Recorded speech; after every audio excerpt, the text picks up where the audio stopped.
Friends, अगर आप देश से बाहर जाना चाहते हैं तो अभी तक आपको किन डॉक्यूमेंट्स की जो है वो रिक्वायरमेंट होती थी। भाई पासपोर्ट चाहिए, वीज़ा चाहिए। और अगर ये दोनों चीज़ें हैं, बाहर जाने का वीज़ा भी है, पासपोर्ट भी है, तो हम देश से बाहर चले जाते थे आराम से। बट बजट 2024 में एक ऐसा चेंज हुआ जिसके बाद अगर आप देश से बाहर जाना चाहते हैं तो पासपोर्ट, वीज़ा वो सब तो चाहिए ही। वो सब तो पहले भी था, अभी भी है, उसको किनारे करिए। अभी आपको चाहिए इनकम टैक्स का क्लियरेंस सर्टिफिकेट। अगर आपके पास क्लियरेंस सर्टिफिकेट नहीं है इनकम टैक्स का तो आप देश से बाहर नहीं जा सकते। ऐसा ही कुछ चेंज हुआ बजट 2024 में, जिसमें जो उसकी वर्डिंग थी उसको पढ़ के ऐसा लगा कि भाई कोई भी पर्सन जो इंडिया छोड़ के बाहर जाना चाहता है, चाहे घूमने के लिए हो, चाहे वहां पर मतलब रहने के लिए जाना चाहता है या फिर अपने जॉब के लिए जाना चाहता है, कोई भी पर्पज हो, इंडिया के बाहर आप जा रहे हो तो आपको इनकम टैक्स से क्लियरेंस सर्टिफिकेट लेना पड़ेगा। तो इससे रिलेटेड एक नोटिफिकेशन जो 20 अगस्त को इनकम टैक्स ने इशू करा है, उसके बारे में हम लोग डिस्कस करेंगे। अच्छा, सबसे पहले डिस्कस करते हैं ये क्लियरेंस सर्टिफिकेट है क्या, इसकी नीड क्यों आई। इसकी नीड इस वजह से आई, भाई एक तो हमारे विजय माल्या साहब हैं, वो आराम से इस समय यूके में बैठे हुए हैं, वहां पर एंजॉय कर रहे हैं, हजारों करोड़ रुपए लेके चले गए हैं, है ना। एक हमारे नीरव मोदी जी हैं, वो भी चले गए हैं, और भी इस तरह के ये तो वो लोग हैं जो फेमस हैं। छोटे मोटे भी कई लोग इंडिया छोड़ के बाहर जा चुके हैं, करोड़ों का चूना लगा के आराम से जाके बाहर बैठे हुए हैं। तो इन चीजों को देखते हुए बजट में ये कहा गया भाई कि अब आपको ना एक इनकम टैक्स का क्लियरेंस सर्टिफिकेट लेना पड़ेगा, जो इस बात की कंफर्मेशन देगा कि आपके ऊपर कोई टैक्स का कोई ऑब्लिगेशन तो नहीं है इनकम टैक्स एक्ट में। तो ये कहा गया भाई आपके ऊपर कुछ बाकी तो नहीं है, इनकम टैक्स हो गया, वेल्थ टैक्स हो गया, या कोई सीरियस फ्रॉड आपके ऊपर है, उसका कुछ बकाया है। अगर इस तरीके का आपके ऊपर कुछ भी बकाया नहीं है तो आपको मिल जाएगा क्लियरेंस सर्टिफिकेट, और अब आप जा सकते हैं इंडिया के बाहर। तो यहां पर एक कंफ्यूजन ये हुआ कि क्या सबको लेना है। यहां पर फिर क्या हुआ ना, जो कॉमन मैन है बेचारा, वो कहीं ना कहीं पैनिक हो गया कि एक तो देखिए पासपोर्ट बन जाता है, ठीक है, उसमें भी बहुत नाटक होते हैं, बट हाँ पासपोर्ट बन जाता है। फिर क्या होता है, वीजा में कुछ ऐसी कंट्रीज हैं जहां महीनों के बाद वीजा लगता है, तो वीजा निकलवाना अपने आप में ना एक टेढ़ी खीर होती है।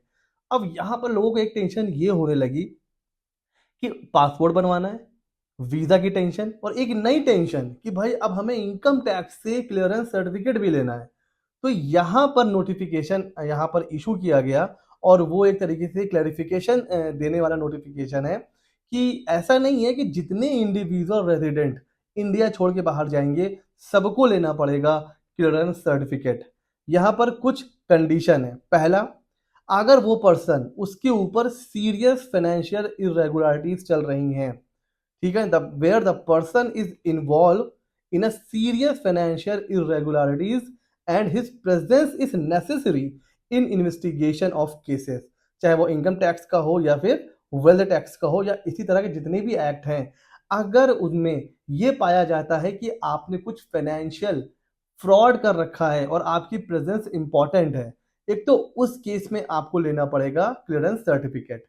दूसरा, अगर आपकी आउटस्टैंडिंग डिमांड 10 लाख या उससे ज्यादा है। तो ये दो कंडीशन अगर है,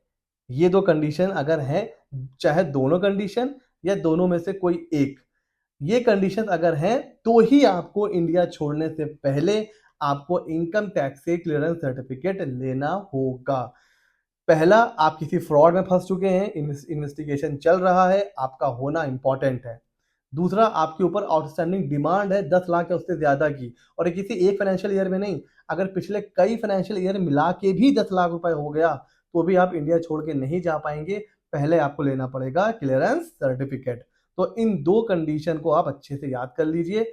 इसके अलावा जितने भी लोग हैं वो मजे से, जैसे पहले जाते थे इंडिया से बाहर घूमने, जॉब करने, पहले भी जाते थे, अभी भी जा सकते हैं, अगर आपने कुछ फ्रॉड वगैरह नहीं कर रखा है और 10 लाख से ऊपर आपकी डिमांड नहीं है तो।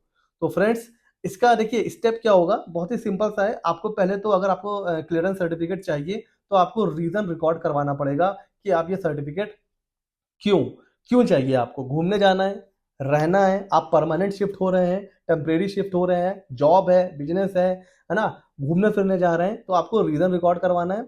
फिर प्रिंसिपल चीफ कमिश्नर या फिर चीफ कमिश्नर, इन्हीं के पास अथॉरिटी है, ये आपको जो है ना सर्टिफिकेट इशू कर सकते हैं। तो आपको इनके पास एप्लीकेशन देना होगा।